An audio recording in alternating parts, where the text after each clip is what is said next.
The Great Hall of the Vrexian High Council stretched for nearly a kilometer in every direction, its ceiling lost somewhere in the darkness above. An Ambassador Yethan Sorel walked through it. Alone, his footsteps echoed against the polished stone floor, each sound bouncing off walls carved from the bones of conquered worlds. And he kept his hands clasped behind his back as he approached the raised platform where the Vrexian commanders waited. There were 12 of them, massive insectoid creatures standing 3 meters tall, their bodies covered in natural armor that gleamed like black metal under the dim lights, and their compound eyes tracked his every movement with the cold patience of predators. The translator implant behind Yethan's ear hummed as it processed the clicking and rasping sounds that filled the chamber, converting them into words he could understand. And he stopped at the designated spot 10 meters from the platform. "You requested an audience," the High Commander said, his mandibles spreading wide in what might have been a smile or a threat. "And we have granted it because we find your species amusing." Yethan did not react to the insult, and his expression remained as calm as still water. "I come on behalf of the United Human Coalition," he said, his voice carrying clearly through the vast space. "And I bring a message regarding your planned invasion of the Velthrani colony on Kepler 442b. Laughter rippled through the assembled commanders, a harsh clicking sound that echoed off the ancient walls. And the High Commander leaned forward on his throne of fused metal and bone. "The Velthrani," he said, "are farmers and dreamers who stare at stars instead of conquering them. And their world contains resources that the Dominion requires for our continued expansion." "The Velthrani are under human protection," Yethan replied. The laughter stopped for a long moment. Silence filled the great hall, and then the High Commander rose from his throne, his massive form casting a shadow that stretched across the floor like a dark river. "Human protection," he repeated, and there was something dangerous in his voice now. "Means nothing to the Vrexian Dominion. For we have conquered 11 star systems in the last century, and we have crushed every species that dared to stand against us." He descended from the platform, each step shaking the floor, until he stood directly in front of the human ambassador, towering over him like a mountain of chitin and malice. "Your species," the High Commander continued, "has been traveling between stars for barely 300 years, while we have ruled this sector for millennia, and you dare to come here and issue warnings as if you were our equals." Yethan looked up at the creature that could have killed him with a single swipe of its massive foreclaw, and he did not flinch. "I am not here to issue warnings," he said quietly, "for a warning implies that there is still time to change the outcome." The High Commander's compound eyes flickered with something that might have been confusion. "Then why are you here?" "Little human, I am here," Yethan said, "to ensure that the historical record shows that you were informed of the consequences, so that when those consequences arrive, no one can claim that you did not know what would happen." Another ripple of clicking laughter spread through the commanders on the platform, but the High Commander did not join them, and instead he studied the small human before him with new interest. "You speak as if you believe your species could threaten us," he said. "I speak as someone who has seen what happens when humans decide that diplomacy has failed," Yethan replied. "And I speak as someone who genuinely hopes that you will listen, because what comes next is something that cannot be undone." The High Commander was silent for a long moment, and Yethan could see the calculations happening behind those alien eyes, the weighing of possibilities and threats. But the Vrexians had ruled through fear and violence for too long, and they had forgotten what it meant to be afraid. "Your hope is wasted," the High Commander finally said, "for the invasion fleet is already being prepared, and within 1 standard month, the Velthrani colony will belong to the Dominion. Then I have nothing more to say," Yethan replied. He turned and began walking back toward the entrance of the Great Hall, his footsteps echoing in the sudden silence. And he was halfway to the door when the High Commander called out, "Human." Yethan stopped but did not turn around. "You came here alone," the High Commander said, "without guards or weapons or any show of force. And you delivered your message, knowing that we would refuse. So tell me, what did you actually hope to accomplish?" Yethan was quiet for a moment. And when he spoke, his voice was soft but carried clearly through the vast chamber. "I hoped," he said, "that you would prove to be wiser than the last species that ignored our warnings. And what happened to them? They no longer exist." The silence that followed was absolute. And Yethan resumed his walk toward the exit without waiting for a response behind him. The High Commander watched the small human disappear through the massive doors. And something cold moved through his thoughts, not fear exactly, but something close to it. Something that whispered warnings in a language he had not heard since he was young. But he pushed it aside. Because fear was weakness, and the Vrexians did not tolerate weakness. "Begin final preparations for the invasion," he commanded. And his officers acknowledged the order with clicks of eager anticipation. 3 weeks later, the fleet launched 400 warships carrying enough firepower to crack a planet, enough soldiers to occupy a continent, and enough confidence to ignore the memory of a single human standing alone in a hall built from the bones of the conquered. They did not know that Yethan Sorel had sent a message.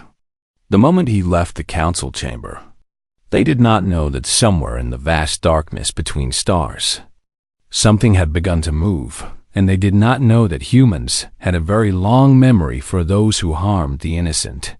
The journey to Kepler 442b took 11 days, and during that time, the Vrexian commanders celebrated their coming victory with feasts and rituals and dreams of the glory they would earn. Not one of them noticed that a human observation satellite had tracked their departure and calculated their course with perfect accuracy. Not one of them wondered why the human ambassador had seemed so calm in the face of their threats, and not one of them imagined that they were not the hunters in this story. They were the warning. The Velthrani had built their colony on Kepler 442b over the course of 3 centuries. And in all that time, they had never constructed a single weapon. They were a gentle species, tall and slender with skin that glowed softly in shades of blue and violet. And they had evolved on a world where cooperation meant survival and violence meant extinction. Their cities were gardens. Their governments were councils of elders who resolved disputes through patience and wisdom. And their greatest achievement was a network of observatories that mapped the structure of the universe itself. When the Vrexian fleet appeared in orbit, the Velthrani looked up at the sky with confusion rather than fear. Because they could not imagine what they had done to deserve such attention. Elder Luminara stood in the central plaza of the colony's largest city and watched the dark shapes descending through the atmosphere. And beside her stood the human liaison officer who had lived among them for the past decade. "What do they want from us?" Luminara asked, her bioluminescence flickering with worry. Captain Sarah Chun looked at the sky with an expression that the Velthrani elder could not read.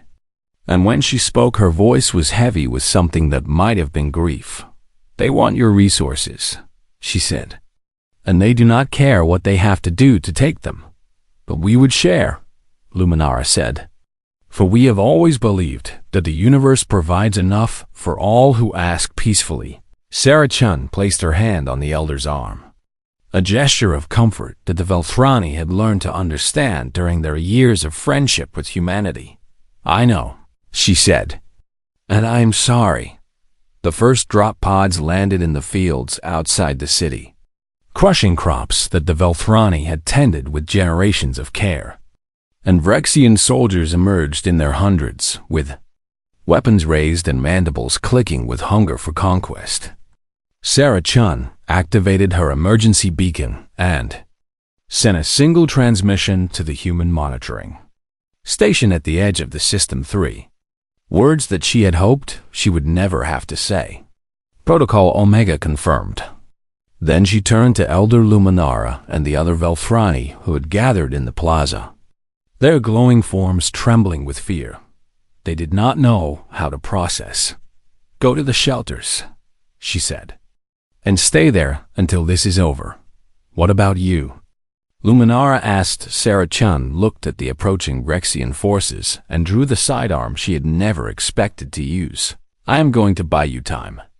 She did not last long against 400 soldiers with superior weapons and armor, but she lasted long enough for the emergency shelters to seal, and the Rexians found her body surrounded by a dozen of their fallen comrades. High Commander Dexrak stepped over her corpse without interest and ordered his troops to begin the systematic conquest of the colony. The battle, if it could be called a battle, lasted 6 hours.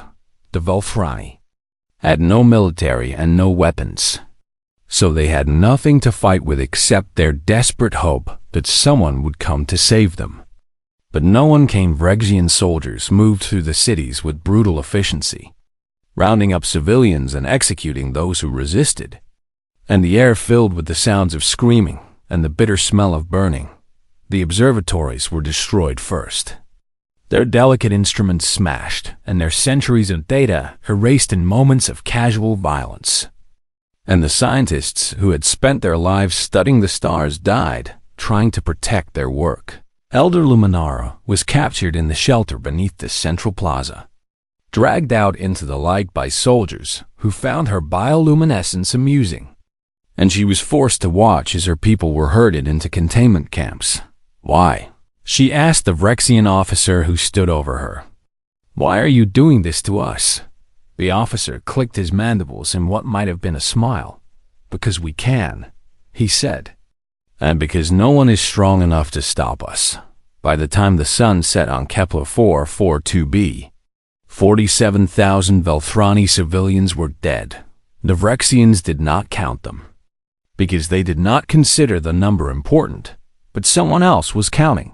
In a monitoring station at the edge of the system, a human AI recorded every death with cold precision, cross-referencing colony records to attach a name to each fallen Velthrani. And when the massacre finally ended, the list was complete: 47,216 names. The AI transmitted this list to the Human Fleet Command, along with Captain Sarah Chan's final transmission and all the sensor data from the invasion. And then it went silent, as it had been programmed to do 3 hours after the massacre ended. Every communication device in the Rexian fleet activated simultaneously. High Commander Dexrak was in his quarters celebrating the victory when his personal console lit up with an incoming transmission, and he activated it with the casual arrogance of someone who had never received news he did not want to hear. A human woman appeared on the screen, her face calm and her eyes cold. "To the Rexian Dominion," she said. "This message is being broadcast to every ship in your fleet and every device capable of receiving it." Dexrak leaned forward with interest, expecting threats or pleas or the desperate posturing of a species that had just learned it was powerless. "You were warned," the woman continued, "and you chose to ignore that warning, and as a result, 47,216 Velthrani civilians are now dead." She paused, and something in her expression shifted, something that made even the High Commander feel a flicker of unease. "We counted everyone," she said, "and we have recorded every name. And this message serves as notification that the human fleet has been dispatched." Dexrak's mandibles clicked with dismissive laughter. "You have approximately 9 standard days," the woman said, "and we suggest you run." The transmission ended, and Dexrak stared at the blank screen for a long moment before bursting into laughter that echoed through his quarters. He summoned his commanders and showed them the message, and they laughed with him at the absurdity of it. Because what could the humans possibly do against the greatest military force in the sector? "They are bluffing," Dexrak declared. and we will remain here to consolidate our conquest and wait for these humans to learn their place." His commanders agreed, because they had never lost a war, and they could not imagine losing one now. But in the ruins of the central city, Elder Luminara looked up at the stars and whispered a prayer to whatever powers might be listening. And somewhere in the darkness between worlds, something heard her. 8 days passed, and nothing happened. High Commander Dexrac stood on the bridge of his flagship and watched the stars through the main viewport, his compound eyes scanning for any sign of the human fleet that had supposedly been dispatched to destroy him. The sensors showed nothing but empty space. His officers had grown restless during the long wait, their initial confidence slowly eroding into boredom and frustration. And some had begun to whisper that perhaps they should return home with their conquest secured rather than wait for an enemy that might never arrive. But Dexrac was not a coward, and he refused to run from a threat he did not believe was real. "The humans are playing games with us," he told his commanders during their daily briefing, "trying to make us afraid with words because they know they cannot match us with weapons." The commanders clicked their agreement, though some of them seemed less certain than they had been a week ago on the planet below. The Vrexian occupation continued with brutal efficiency, and the surviving Velthrani were put to work extracting the resources that the Dominion had come to claim. Elder Luminara watched her people suffer and prayed each night for salvation. But the stars remained silent and empty, and she began to wonder if the humans had abandoned them after all. On the morning of the 8th day, a young Vrexian communications officer noticed something strange on his sensor display. "High Commander," he said, "I am detecting some unusual readings at the edge of the system." Dexrac walked over to examine the display, his massive form casting a shadow over the nervous officer. "What kind of readings?" "I am not certain, sir, but it appears that some of the distant stars are flickering." Dexrac studied the display for a moment, and then clicked his mandibles dismissively. "Sensor malfunction," he said. "Have the technicians recalibrate the array." But the flickering continued over the next 6 hours. The phenomenon spread across the sensor displays like a slow-moving wave, and the flickering became something more troubling. Stars were not just flickering, they were disappearing entirely, blocked out by something moving between them and the Vrexian sensors. The communications officer ran calculations and cross-referenced his data and ran the calculations again. And when he finally approached the High Commander, his antennae were trembling with barely suppressed terror. "Sir," he said, "I have analyzed the occlusion patterns, and I believe I know what is causing the stars to disappear." "Well," Dexrac demanded. "Ships, sir, thousands of them. And based on the size of the occlusions, the smallest of them is approximately twice the mass of our flagship." Silence fell across the bridge. Dexrac stared at the young officer for a long moment, and then he turned to look at the main viewport where the stars at the edge of his vision had begun to wink out one by one. "That is impossible," he said. "Human shipyards could not produce vessels of that size in such numbers." "Sir, I have triple-checked the data." The darkness was spreading now, eating the sky from the outside in, and the bridge crew watched with growing horror as their view of the universe shrank with each passing minute. The HFY activated his communications array and sent an emergency transmission to Vrexian High Command, requesting immediate reinforcements. And to his relief, the response came within the hour. 12 additional battle groups were already en route, having been dispatched 3 days ago when the human threat was first reported. But as he watched the stars continue to disappear, he wondered if 12 battle groups would be enough. The reinforcements arrived on the morning of the 9th day, their ships emerging from faster-than-light travel in perfect formation. And for a moment, Dexrac felt his confidence return. He now commanded the largest Vrexian armada assembled in 50 years. Over 600 warships bristling with weapons that had destroyed civilizations. and surely no force in the galaxy could stand against such might. Then his communications officer spoke again, his voice barely a whisper. "Sir, we are receiving another transmission. The same human woman appeared on every screen, on every ship in the fleet. Her face calm and her eyes filled with something that the Vrexians were only now beginning to recognize. You should have run," she said. The transmission ended, and then the darkness arrived. The first human ships emerged from the black at the edge of the system, and the Vrexian sensors struggled to process what they were seeing. The vessels were massive, kilometers long and bristling with weapons that defied easy classification. And their hulls were so dark that they seemed to absorb light itself rather than reflect it. They moved with a grace that should have been impossible for objects of their size, sliding through space like predators approaching wounded prey.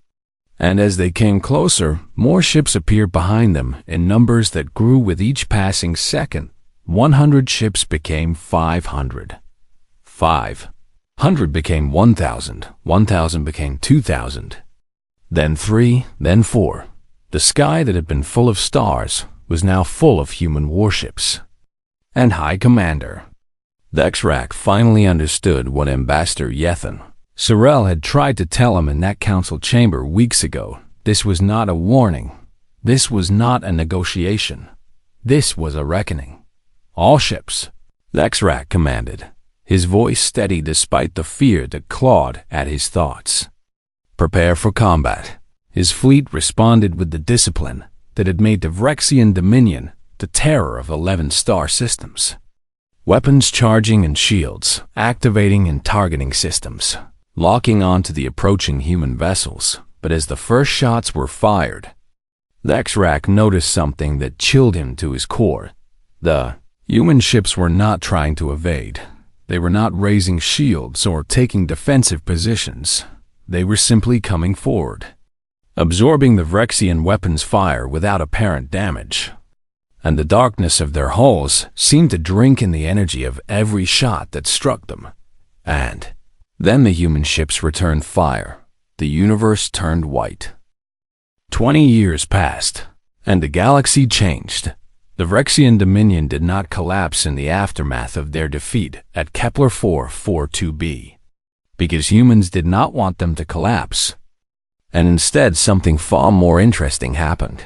They learned High Commander Dexrak spent the rest of his life telling the story of what he had seen. The darkness that ate the stars and the small human woman who had stood before him without fear. And his words spread through Vrexian society like water through dry soil. The young listened, and they wondered, and slowly the culture that had been built on conquest began to ask questions it had never asked before. Why did they fight? What did they gain from destruction? And what would happen if they tried something different? The first Vrexian trade delegation arrived at a human station 15 years after the battle, their ships unarmed and their intentions peaceful. And they were met by Ambassador Yethan Sorel, older now with gray hair at his temples, but the same calm expression he had worn in the council chambers so long ago.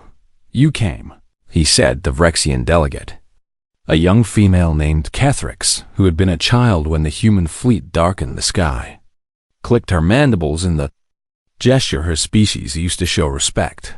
"We learned," she said. "Trade agreements replaced ultimatums, conquered worlds were offered. Autonomy, the dominion that had terrorized 11 star systems, began to transform into something that resembled a community. And the species that had once fled from Vrexian warships now sat beside them in council chambers and negotiated. As equals other species noticed, the Cathari had been preparing to enslave a primitive world called Novus Prime when human diplomatic vessels appeared at the edge of the system. And the Cathari commander received a message that contained only 3 words. "We are watching." The invasion fleet turned around and went home. The Morph Collective, known throughout the sector for acquiring useful species and treating them as property, quietly began offering citizenship to their subjects. And within a decade, the distinction between Morvith and non-Morvith had become meaningless. A dozen minor conflicts ended in negotiated peace when human ships appeared at contested borders, offering mediation that both sides knew they could not refuse. The galaxy was not peaceful. It would never be peaceful, because the universe was vast and resources were finite and different. Species would always want different things, but it was quieter, and on a rebuilt Kepler 442b, the Velfrani returned to their observatories. The cities that had been destroyed were rebuilt with help from human engineers and Vrexian labor crews working to repay a debt they could never fully satisfy. And the gardens bloomed again in colors that the universe had not seen for 20 years. Elder Luminara, ancient now but still glowing with the soft light of her species, stood on a balcony overlooking the new central plaza and watched the sunset paint the sky in shades of gold and violet. Ambassador Yethan Sorel stood beside her, his hands clasped behind his back in the same posture he had held when he walked into the Vrexian council chamber so long ago. "Your people have changed things," Luminara said, her voice soft with wonder. "The galaxy is different now because of what you did." Yethan nodded slowly. "It will not last forever," he said. "Someone will test us again, because that is the nature of power. Those who have it must constantly prove that they deserve it, and those who want it must constantly try to take it. And when that happens," Yethan looked up at the sky, where human patrol ships moved among the stars like guardians watching over sleeping children, "then we will remind them," he said, "that humans protect their friends, and that we have a very long memory for those who harm the innocent."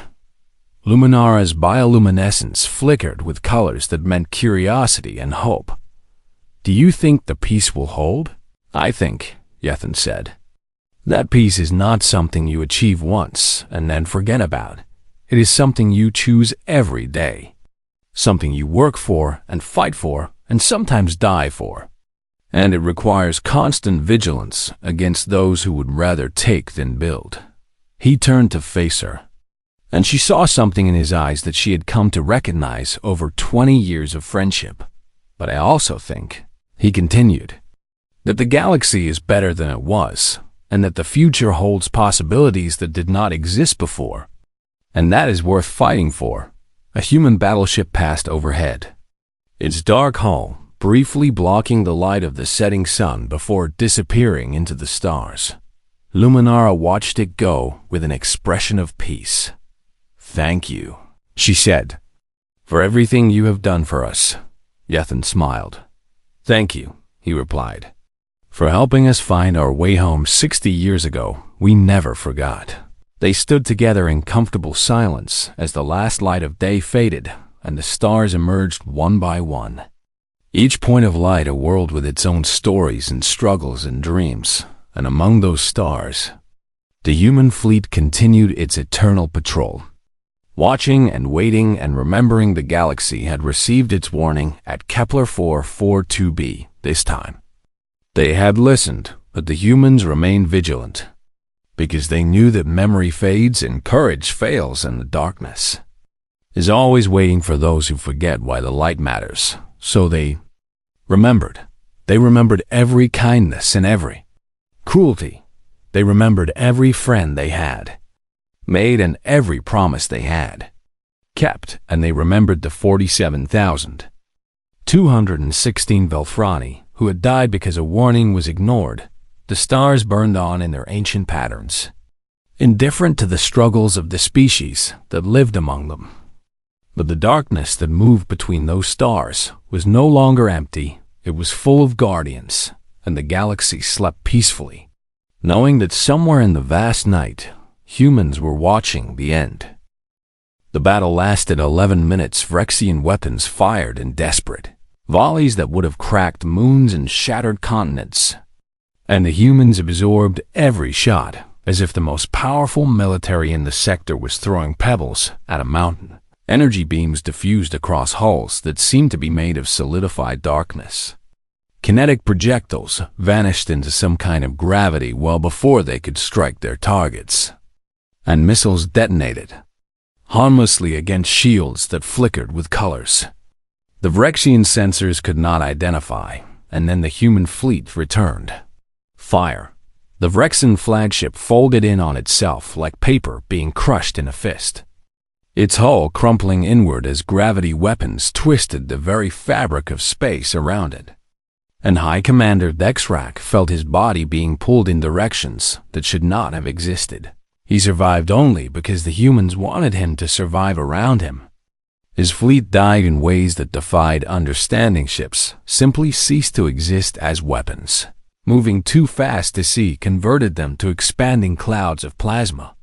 Engines went cold and dark as something infiltrated their systems and shut them down with contemptuous ease. And escape pods were gently captured rather than destroyed, as the humans demonstrated that they could kill with precision as easily as they could kill with overwhelming force. When the last Vrexian ship stopped firing, the human fleet went still.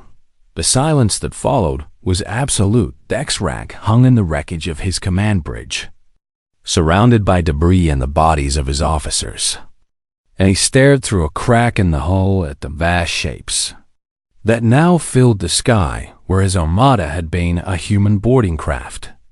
Approached his crippled ship with the casual confidence of a predator that knew its prey could not escape, and it attached to the hull with a sound like distant thunder.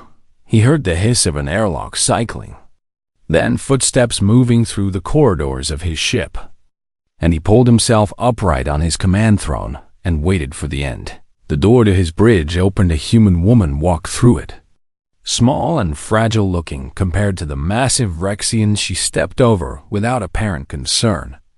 And she stopped in front of his throne and looked up at him with an expression he could not read. She wore no armor and carried no visible weapon.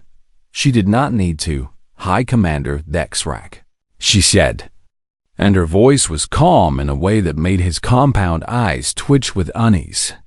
My name is Admiral Catherine Shaw of the United Human Coalition, and I have come to deliver a message. Dexrak's mandibles trembled as he tried to find words. How? He finally managed. How did you build so many ships without anyone knowing? Admiral Shaw smiled, and there was something terrible in that expression. Your species has watched this sector for millennia, she said.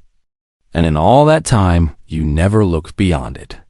Never wondered what might be happening in the vast darkness between the stars, where no one else thought to go. She gestured at the viewport, where the human fleet hung motionless in the void. We have been building for 200 years, she said. Not because we planned to conquer anyone, but because we remembered what it felt like to be small and helpless in a universe full of predators. And we swore that we would never feel that way again. Dexrak stared at her, his mind struggling to process what she was saying. But the Volthrani, he said, they are weak and peaceful and have nothing to offer you. So why would you go to war for them? Admiral Shaw's expression changed, and for a moment Dexrak saw something in her eyes that looked almost like grief. 60 years ago, she said, humanity sent its first expedition beyond our local cluster, and we were lost and confused and had no idea where we were going. And we would have died in the void if a Velthrani research vessel had not found us and guided us home. She stepped closer to his throne. They asked for nothing in return. She continued, they simply helped us because we needed help. And when we tried to repay them, they asked only that we remember them. Her voice hardened. Humans remember everything. High Commander, every kindness and every cruelty, every friend and every enemy. And when someone hurts the people we have sworn to protect, we do not forget and we do not forgive. Dexrak felt something cold move through his body, a sensation he had not experienced since he was young and weak and prey rather than predator. What will you do to us? He asked. Admiral Shaw studied him for a long moment. Your fleet is destroyed, she said. Your invasion force has been captured, and your surviving crews will be returned to Rexian space with a message for your government, and a message that the Velthrani are under our protection, she said, and that anyone who harms them will answer to us. She turned and walked toward the door, then stopped and looked back over her shoulder. One more thing, High Commander. We counted every Velthrani who died in your invasion, 47,216, and we recorded every name. Her eyes met his. We remember them, she said, and we will remember you. She left 3 days later. A Rexian transport carrying Dexrak and his surviving officers crossed back into Dominion space. Its navigation systems programmed by human technicians who could have sent them anywhere and chose to send them home. When Dexrak stood before the Rexian High Council and delivered the human message, the assembled leaders listened in silence, and for the first time in 1,000 years, the Dominion began to wonder if there were things in the galaxy more dangerous than themselves. On Kepler 442b, Elder Luminara stood in the ruins of her city and watched human relief ships descending through the atmosphere, bringing supplies and medical equipment, and the promise that her people would survive. A human officer approached her with a gentle expression and spoke words that she would remember for the rest of her long life. We are sorry we could not arrive sooner, he said, but we are here now, and we will help you rebuild. Luminara's bioluminescence flickered with colors that meant gratitude and hope, and something deeper that she did not have words for. Why? She asked. Why did you come for us? The officer smiled. Because you helped us once, he said, and humans never forget.